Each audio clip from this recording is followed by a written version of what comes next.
រត់ថ្ងៃចេញពីរៀនមកមិនតាន់ទេគេថាកាន់ចានកាន់ឆ្នាំងឡើងមកលើដើម្បីធ្វើម្ហូបហើយពេលខ្លះប្រឡំឡើងដាំបាយទុកចោលទៅរៀនចេញពីរៀនមកធ្វើម្ហូបយំទៅវាទៅជាទម្លាប់មួយប្រចាំថ្ងៃទៅហើយក៏មិននឹកស្មានថាខ្លួនឯងនឹងនៅក្រៅប្រទេសនៅអីដែរព្រោះពេលខ្លះយើងចង់ផ្លិចខ្លួនណាបងប្អូនយើងគិតថាយើងនៅខ្មែរនៅអីចឹងណាទាំងជាក់ស្ដែងគឺយើងនៅក្រៅប្រទេសយើងនៅចិនអីនឹងរៀននៅនឹងទេរាប់ឆ្នាំរាប់អីនៅនឹងអ្នកដោះស្លឹមនៅនឹងប៉ុន្តែដោយសារជាអត្តលាប់មួយយើងដាំបាយធ្វើម្ហូបអីចឹងទៅញ៉ាំម្ហូបខ្មែរម្ហូបអីសឹងទៅរាល់ថ្ងៃដល់ពេលចឹងអត់ដែលគិតថាខ្លួនឯងនៅចិនទេព្រោះពេលខ្លះម្ដងមកកាលបានចេញទៅក្រៅចេញអីញ៉ាំម្ហូបទៅមិនថាអូយើងនៅចិនហើយយើងនៅរៀននៅចិនរបៀបចឹងណាតែនិយាយលេងទេអ្នកនរគ្នាហើយនេះចូលក្នុងវីដេអូយើងវិញថ្ងៃហ្នឹងគឺខ្ញុំមានម៉ោងរៀនពីព្រឹកដល់យប់ទៀតហើយគ្រាន់តែថាពេលព្រឹកហ្នឹងពេលថ្ងៃខ្ញុំថតទៅកុំឲ្យអ្នកនរគ្នាឃើញតែវីដេអូតែមិនទេឃើញតែវីដេអូបងឆាតហ្នឹងចេះរត់ភ្លើងពីសាលាចាស់ទៅសាលាថ្មីពីសាលាថ្មីមកសាលាចាស់តែប៉ុណ្្នឹងអីចឹងណាអត់មានអីប្លែកខ្ញុំទៅចង់ថតឲ្យវាប្លែកដែរប៉ុន្តែនឹកមិនឃើញថាត្រូវថត content អីវាអីចឹងណាព្រោះភាគច្រើន content វីដេអូខ្ញុំគឺចម្រុះតាមអារម្មណ៍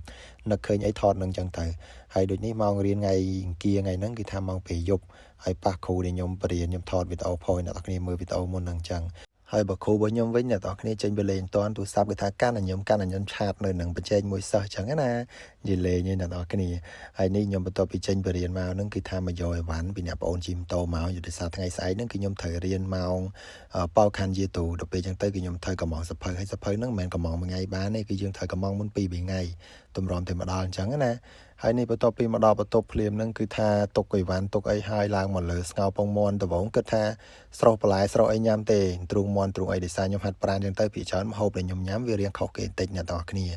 ហើយប៉ុន្តែដល់ពេលមកយើងរៀងយប់ហើយចេញពីរៀនរំជិះមកដល់បន្ទប់ទៅម៉ោងជិត10ដល់ពេលចឹងទៅគាត់ថាខ្ជិលណាស់ខទុកខអីចឹងមកទៅលេងគ្រឿងលេងអីដាក់សាច់ដាក់អីចឹងទៅក៏ហើយមកពេលហ្នឹងទៅយើងអាចញ៉ាំបានមួយថ្ងៃ2ថ្ងៃ3ថ្ងៃអីចឹងទៅអានឹងជាក់ស្ដែងចឹងណាម្នាក់ឯងព្រោះពេលច្រើនដឹងស្រាប់ហើយខយើងទុកទៅយូរគាត់តែឆ្ងាញ់ប៉ុន្តែអានេះខខ្ញុំដឹងហូរជាតិមិនទេបើសម្រាប់ខ្ញុំឆ្ងាញ់តែអ្នកផ្សេងគឺខ្ញុំដឹងទេព្រោះអានេះតាមបែបគេហៅថាខកូនកាត់នៅក្រៅប្រទេសចឹងណាខនៅចិនប៉ុន្តែគ្រឿងរបស់យើងគឺមកពីខ្មែរទាំងអស់មានតាពាំងមានអីគឺតាពាំងអ្នកម្ដាយដែលខ្ញុំគាត់ដាក់មកអញ្ចឹងណាបើប្រភេទពងមាន់ឬក៏សាច់ជ្រូកសាច់អីហ្នឹងយើងអាចទិញនៅនឹងបានតែគ្រឿងផ្សេងហ្នឹងគឺខ្ញុំត្រូវដាក់មកពីខ្មែរដោយសារតែនៅចិនហ្នឹងគឺវាគ្មានទេ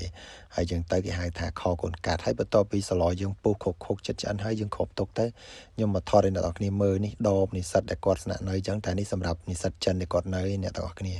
ដម7 8ជាន់ហ្នឹងស្នាក់នៅចឹងទៅហើយមិនមែនមានតែប៉ុណ្្នឹងទេធំក្នុងសាលារបស់ខ្ញុំហ្នឹងគឺទីឃ្លីអីឆ្លាញ់គឺវាធំហើយវីដេអូហ្នឹងមានតែប៉ុណ្្នឹងទេអញ្ចឹងអ្នកនរគ្នាកុំភ្លេចជួយ like ជួយ follow account TikTok ក៏ដូចជា Instagram របស់ខ្ញុំនិង Facebook របស់ខ្ញុំផងហើយកុំភ្លេច like វីដេអូហ្នឹងម្នាក់មួយផងណា